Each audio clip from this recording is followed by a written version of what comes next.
ఇక చట్టం గొప్ప సంప్రదాయం గొప్ప ఇదేదో కోడి ముందా గుడ్డు ముందా అన్నట్టుంది కదూ. అచ్చంగా ఇప్పుడు ఇలాంటి సందేహమే వస్తోంది అయ్యప్ప భక్తులకు. సనాతనంగా వస్తున్న సంప్రదాయాలను కాదని సుప్రీంకోర్టు ఇచ్చిన తీర్పు ఇప్పుడు పెద్ద కలకలమే రేపుతోంది. సుప్రీం తీర్పుతో కొంతమంది సుడో భక్తులు ఆలయంలోకి వెళ్లేందుకు వార్తల్లో కనిపించేందుకు నానా హడావిడి చేస్తున్నారు. ఇలాంటి వాళ్లకు సంప్రదాయాలు పట్టవా? హిందూ సంప్రదాయాలపైనే ఎందుకు యుద్ధం జరుగుతోంది? మిగిలిన మతాలపై ఇలాంటి యుద్ధం ప్రకటించగలరా? Let's watch this analysis.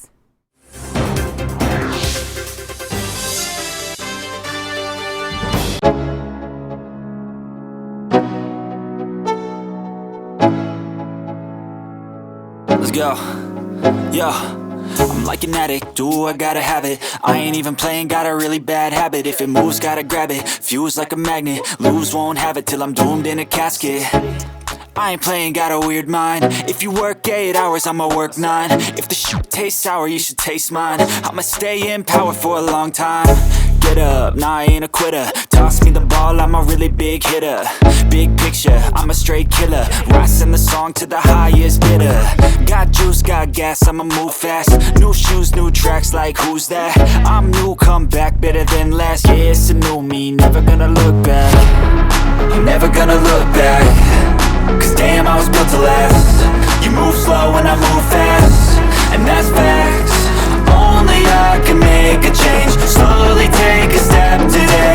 I will never be the same. Cause that's what it takes.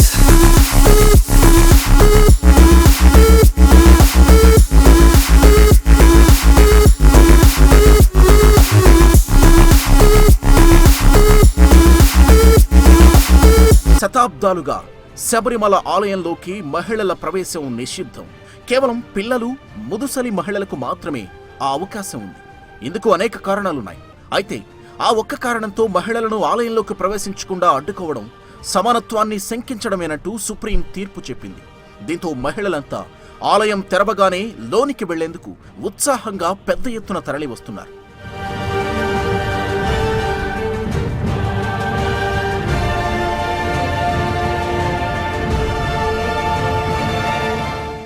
అంతెందుకు, మీడియాలో పనిచేస్తున్న చాలా మంది మహిళా జర్నలిస్టులు సైతం అయ్యప్ప వేషధారణలో ఆలయంలోకి వెళ్లేందుకు ముందుకెళ్లారు. అయితే అక్కడ వారికి ప్రవేశం లభించకపోవడం వేరే సంగతి. దేశంలో చాలా ఆలయాలున్నాయి. ఒక్కో ఆలయానికి ఒక్కో సాంప్రదాయం ఉంటుంది. కొన్ని ఆలయాల్లోకి సాంప్రదాయ దుస్తుల్లోనే వెళ్ళాలి. మరికొన్ని ఆలయాల్లోకి చొక్కా కూడా లేకుండా కేవలం పంచ కట్టుకుని మాత్రమే వెళ్ళాలి. అలాగే శబరిమల ఆలయంలోకి వెళ్లాలంటే కొన్ని నిబంధనలున్నాయి. ఆయా నియమాలు ఆచరించి ఇరుముడి కట్టుకుని ఆలయానికి చేరితే వారికి స్వామివారి దర్శన భాగ్యం కలుగుతుంది.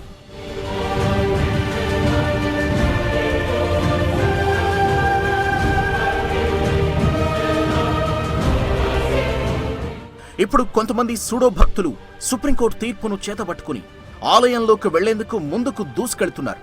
ఇంకొంతమంది అన్యమత మహిళా జర్నలిస్టులైతే తాము ఎలాగైనా ఆలయంలోకి వెళ్లాలని చీప్ ట్రిక్స్ ప్లే చేస్తున్నారు. అప్పటికప్పుడు ఇరుముడి కట్టుకుని మీడియాను అడ్డం పెట్టుకుని ఆలయం గడప తొక్కాలనుకుంటున్నారు. ఇదంతా భక్తితో చేస్తున్నది కానే కాదు. తామేదో చించేశాం, పొడి చేశామని మీడియాలో బద్దలు కొట్టుకోవడానికి మాత్రమే. ఇంకేమైనా మాట్లాడితే సుప్రీంకోర్టు తమకు అనుమతినిచ్చిందిగా అనే సమాధానం ఒకటి వస్తుంది తప్ప ఈ ఆలయంలోకి వెళ్లేందుకు సనాతన కాలం నుంచి వస్తున్న నియమాలు, నిబంధనలు వారికి అక్కర్లేదు.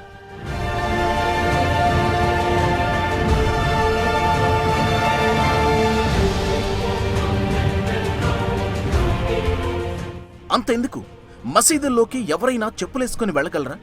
మసీదుకు వెళ్లాలన్నా, అక్కడ నమాజు చేయాలన్నా కొన్ని సాంప్రదాయాలుంటాయి.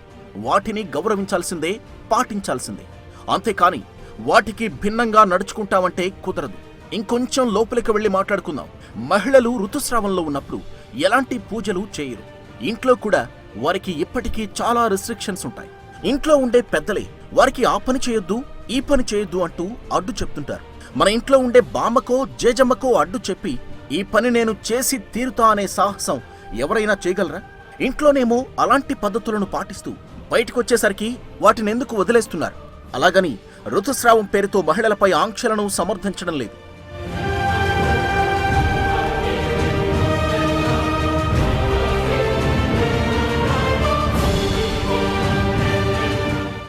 ఏం మాట్లాడినా ఇప్పుడు చెప్పే ఒకే ఒక్క మాట సుప్రీంకోర్టు తమకు అనుకూలంగా తీర్పు ఇచ్చిందిగా అనడమే కరెక్టే. చట్టానికి సాక్ష్యాలు మాత్రమే కావాలి, లాజిక్లు అక్కర్లేదు, పద్ధతులు సాంప్రదాయాలు అక్కర్లేదు. అంతెందుకు, బ్రిటిష్ వాళ్లే మన సంస్కృతి సాంప్రదాయాలను గౌరవించి తలొగ్గి పారిపోయే పరిస్థితి ఏర్పడింది. ఇంతకు ముందే చెప్పుకున్నట్లు కోర్టులకు సాక్ష్యాలుంటే చాలు, మెజారిటీ ప్రజల మనోభావాలు అక్కర్లేదు. శబరిమల ఆలయంలోకి మహిళల ప్రవేశంపై రెఫరెండం నిర్వహించిన మెజారిటీ ఓట్లు మహిళల ప్రవేశం వద్దనే చెప్తారేమో. సంస్కృతికి సాంప్రదాయాలకు మనం ఇచ్చే గౌరవం అలాంటిది మరి.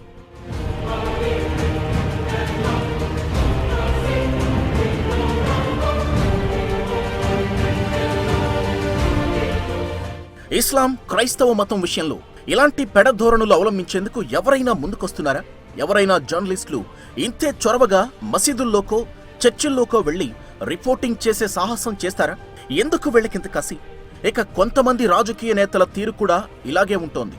రాష్ట్రం మారే కొద్దీ వారి పద్ధతులు కూడా మారిపోతున్నాయి. ఒకచోట సెక్యులర్ భావజాలంతో ఉంటారు, మరో చోటికి వెళ్లగానే బోనాలెత్తుకుని వేషాలేస్తారు.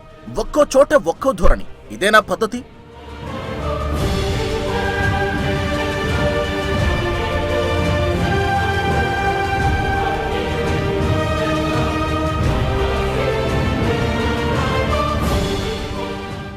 శబరిమలలో గతంలో మకర జ్యోతి విషయంలో చాలా పెద్ద రాద్ధాంతమే జరిగింది.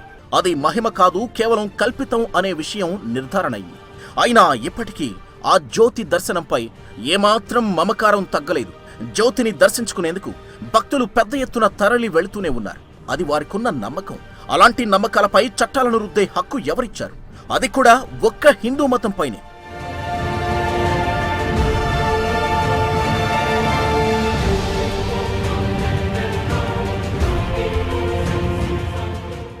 ఎవరి నమ్మకాలు వాళ్లవి, ఎవరి పంథా వారిది. తప్పేం లేదు. అయితే ఏదైనా సరే చివరకు ఓ హేతుబద్ధంగానే సాగాలి. అంతేకాని రెచ్చగొట్టే విధంగానో సాంప్రదాయాలను ముసుగులో తొక్కేసి విలువలను విడిచేసి వెళ్లిపోతామంటే కుదరదు. ఎందుకంటే ఇది భారతదేశం. మొదట్లో చెప్పుకున్నట్లు సంస్కృతి సాంప్రదాయాలే పునాది. పునాదులను పెక్కిలిస్తామంటే అది వారి అజ్ఞానమే.